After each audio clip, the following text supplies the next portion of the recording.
everyone, Joy here. I'm back with this 6 Minimalist home tour. I wanted to talk about one of the main benefits I believe minimalism has given me and still continues to give me to this day, and why I believe is super powerful, which is minimalism helps you stay very resourceful and non-wasteful. I don't just mean in terms of material things. Of course, if you don't buy as much stuff, you don't waste as much stuff. There's also the thread of zero waste lifestyle that people are really into, along with minimalism, right? You know, you're trying to limit the waste that you consume, so on and so forth. But I'm talking about in terms of your literal life that minimalism can save you. Again, I'm not talking about, the idea of some kind of savior out there saving your life. No, I'm saying minimalism can literally save your life by saving you the precious time, which is the most limited resource on this earth. All of us, no matter what we do, time will still pass. There's no way we can stop it, and minimalism can help us save time and ultimately save lives. For instance, have you ever thought about, how when you had an item and you got rid of it and you regretted it, but then a better item came along, or maybe you realize you don't need that item anymore? Or what about this? When you had a relationship that ended badly and you cried, you thought that was the end of the world, but then you found somebody else and they were much better than the one before, and you realize, oh my God, if only we had met sooner. I'm not even just talking about in terms of relationships either. What about opportunities? Have you ever had an instance where you thought it was the end of the world when you couldn't make it, to get certain things in your life, this certain opportunity you let go, but something better came along and you realize this is a better calling than the one before? A lot of times our problem is that we tend to give things too much power that are outside of our control. For instance, we give somebody else too much power. We give a certain opportunity that is contingent on other people delivering too much power. And when you try to control anything that's other than yourself in this life, that's literally controlling. And trust me when I say this, because as a chronic sufferer of perfectionism, I'm the first to admit that I'm very inclined to control everything, everyone around me, even the opportunities, because I'm an eternal optimist. And when you're optimistic, you want to control everything around the world. But the truth of the matter is, the only thing you can change and control is yourself. And the beautiful thing about minimalism is that it trains you in the art of letting go, but also not wasting any extra space or time or resource that you have. Because minimalism kind of forces you to face what matters to you the most. And what doesn't matter to you the most, you have to let go if you want to pursue the things that do matter to you the most. Let me use a solid example. For instance, if there's a job opportunity that I really want, but a certain boss or somebody has to sign off on that and they absolutely hate you, and there's, you would have to waste years to convince them of your worth. But the thing is, when people don't see your worth from the beginning, it's very unlikely that they're going to see it at the end. I'm not talking about the normal terms of like, hey, prove yourself to me. When you start work at a new job, of course you have to prove that you're a hard worker, so on and so forth. But some people, no matter what you do, no matter how much you try, you can never impress them. This is a very common topic, right? Let's say narcissism. A narcissist will never see your value, even if they're your family, even if they're your parents. It does not matter what you do, you will never be good enough. That's just the simple truth in life. And certain opportunities, no matter how covered in gold they seem, it seems like the perfect fit for you. If it's not coming to you, even if you're doing your best, that means that is not your opportunity to take. And instead of mopping and wallowing and acting like the world is over when something doesn't work out, a certain outfit that you order online doesn't fit right, instead of crying about it and worrying about the money wasted and being depressed, why don't you just get rid of the clothing, maybe give it to somebody, make somebody else happy, maybe sell it and get better clothing that will fit you right, instead of crying out about a relationship with somebody who can never see your worth. Instead of trying to convince them, get rid of them as soon as you can, move on, take a lesson from that, set your standards, meet somebody way better. Same thing with opportunities. Even if you're doing your absolute best on your end, but you will never be valued by, this opportunity or people who are like your bosses or in your life, then it's time to move on. As I always say before, simplest truths in life never change. Some people, some things, some opportunities, some friends, some situations are meant for you, and they are waiting for you to let go of the old so that they can help you grow and discover even better things in the future. But how can you get a better fitting clothing if you're crying out about an ill-fitting one? How can you find better group of friends who help you upgrade if you're worrying about what these gossipy group of people are saying about you. You know, find the love of your life when you're crying about somebody who will never see your word no matter what you do, because they're also suffering inside. And it's really not your job to stay there. Same thing with opportunities. Even if you know deep down that you've done your best, this current situation that you're in, this opportunity is not recognizing your worth, you're wasting your resource. And because we are minimalists and because we understand the art of prioritizing and not wasting the most important resource in our lives, which is our time and our energy and our vision for our world, we are not going to waste that. We're going to simply take a lesson that we learned from our current situation and look for better opportunities and find better pastures to grow on. In fact, every single one of us are different. Every single one of us are unique flowers. Some of us thrive in certain situations that others might never thrive in. There's certain beauty, I believe. Of course, you know, I'm a woman of will. I'm obviously strong-willed. So when I want something, I usually go after it. But I'm also aware that there's a fine line between being delusional about something and, you know, working hard to get somewhere.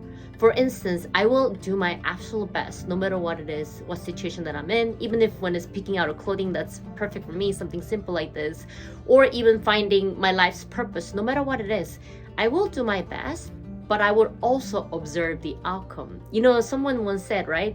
The definition of insanity is repeating the same behavior or same thought process, same patterns, while expecting different results. If you did your best on your end, but nothing is changing, then that is your feedback from the universe. You have to see that certain things are not working. That means that is not meant for you. So instead of wasting your time, instead of not being productive, not doing anything about it, or moping, or trying to find revenge, whatever, move on, move on. That clothing wasn't for you. This house isn't for you. That friend group isn't for you. That lover isn't for you. That opportunity isn't for you. It does not have to define who you are. Who you are is someone who is resilient and who is smart, who can prioritize and who can take lessons from minimalism or any other thing in this world in our own life experiences and then learn and grow from it and know what works for you and what doesn't. The most fun part about this and the most exciting part about all this is that nobody can give you the answers, but you can find your own answers when you follow those simple truths in life. So good luck with whatever it is that you're pursuing right now. And without further ado, let's start this week's Minimalist Home Tour. Let's go! Hello everyone, Joy here. I'm back with this week's Minimalist Home Tour. As you can see, actually my home is not super clean this week, but you might not be able to tell because it does look pretty clean. But of course, here's laundry that I still need to fold. So every time I have a clean laundry that's dry, but I can't, I don't have time to fold yet, or I don't want to fold yet, they stay here. And then once I fold them, I put them away here. So this is kind of like my closet area. My OG subscribers already know this, but this is where I keep my winter clothes and anything else that I almost never need. You know, you do have certain items that you only need maybe like once a year or twice a year. I keep them in there. Same thing as off-season clothes. And of course up here is just my fridge and a bunch of miscellaneous items, like a little pouch, little, you know, body mist, and then a bunch of other stuff like my accessories are in here. I got these candies because I was giving away candies for my survey paper. But yeah, you know, this is like my little bell gift from my friend. This bracelet from Taiwan. This from Vietnam. I got this little keychain from Amsterdam. I forgot I had it. I might gift it, but I'm still keeping it there. Yeah, so a bunch of miscellaneous items. I just put them away here so it looks kind of clean. I got a new stapler that I bought for one of the things that I was doing. And you know, in the fridge you can see I've thrown away some food trash, but there's a bunch of food that needs to be cooked. That's actually food trash too. I forgot about that. I need to put them in a new bag. But of course in here, nothing much. I need to be cooking more, as you can see. But yeah, this is my bedroom. So anybody wondering, sometimes I just throw my clean mattress cover on top of my mattress. So I washed these, but I didn't really feel like dealing with like zipping them and putting them in there. So I just left it like that. And a week has already passed. Like I said, I don't have time. So there's certain clues around my apartment usually that shows you that I've been busy. So I haven't had time to upkeep with the house. This is one of the signs. So I do need to wash this again anyway because it's end of the week. So that's what's going to happen. I'm going to give all my blankets a wash. And up here, I just want to show you, I have this little side table. I can like fold them and put them away behind the fridge or stuff like that. So it's not always out, but it is out, which means I have been eating at home most likely. Sometimes I'll take this out to work at home, but I usually don't. But you can see I have a cup to drink water, and I have my Vaseline. This is for my fingers. You can see I actually cut my fingers the other day. But yeah, so I have dry skin, so I've been trying to get into the habit of putting on some, ointment before going to bed. That's why it's there. And of course I have my toilet paper because I have a bit of a sinusitis, so need to blow my nose or whatever. So that's what's going on. And of course up here you can see I have my work laundry. I have a lot of work laundry, you can see. So sometimes I will not wash them for like, I would just wait until I have enough laundry to wash. Then that's what's going on. And you can see my backpack's hanging on there. And of course here's my personal laundry. And we'll just go into the kitchen because I have bathroom. I have a couple new things here. Shampoo and conditioner on the floor. I've got my bunch of cleaning supplies up there. Of course, my razor, hair clip. I do need to get a new razor now that I think about it. But of course, things that I use pretty often, like toothpaste, cleansing foam, I keep out. And they also get wet a lot because, cleansing foam and toothbrush. I usually brush my teeth when I'm showering, and of course other times as well. But and I also wash my face when I'm showering. So if I were to put them away in the cabinet, they're gonna get wet. That's why they're there. And of course, in my cabinet, I actually have a bunch of new stuff. I have like 3 sunscreens because they were all gifts pretty much, except for this one. Actually, I bought that last year when I was going to Ocean. I have my toothbrush there, and of course disinfectant solution and face cream there. I usually have my face cream down here, but I put them up there because I was trying to organize, because I got this new really cute skincare product, toner and emulsion. It was a gift. I think it's like a 24 karat snail toner or lotion, which I'm really excited. I think that should be very good for my skin. It was a gift. I'm very happy. Got my new deodorant. And of course, it's like a finger ointment that I'm gonna use on my fingers, as I said before. I'm actually gonna go ahead and put this down here. So yeah, that's where I keep my miscellaneous items. Again, usually I would only buy one type of each product. So this is body lotion, here's face cream, here's toner. So those 3 are the only moisturizers besides the ointment that I just showed you out there that I'll get, or medication. But if I have more than one thing of the same thing, for instance, this is a toner right here that I haven't used up yet, but I have a new toner, it means somebody gifted me something, because I usually only purchase and keep one thing at a time to avoid clutter. I don't do bulk shopping, if possible. And of course, here you can see it's a bit of a mess actually, but this bag is like a miscellaneous. I think I brought something in that bag. But here are my indoor shoes nowadays, because I go to the gym, so I bring these to exercise. And then of course you can see I have my bunch of shoes that I just throw. So you can see it's not organized. So that's kind of like, you can see I actually live here. Yeah, and then here's my little kitchenette. As you can see, I just did some dishes, so it's fairly clean. But as usual, I have my trash down here, trash bag. I don't have a trash can, I just keep a bag in here. So some people might be like, oh, what if it smells like, blah blah blah. So I try not to throw away food trash. I actually freeze my food trash as soon as I'm done eating. So here, even if I keep trash out here, I usually don't check bugs unless I had like delivery food and there were food crumbs. So sometimes bugs will come in.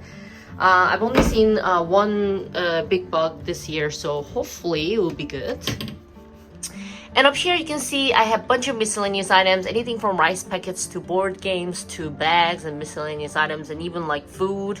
I keep all my miscellaneous items in here because my kitchen storage is a general storage for me, because this is a small space. I am being creative, I am being resourceful. And that is this week's Minimalist home tour. And without further ado, let's go to the outro. So that was my Minimalist home tour for this week. I hope y'all liked it. If you liked it, please like and subscribe, and I'll catch y'all next time with more content. Bye! Mwah.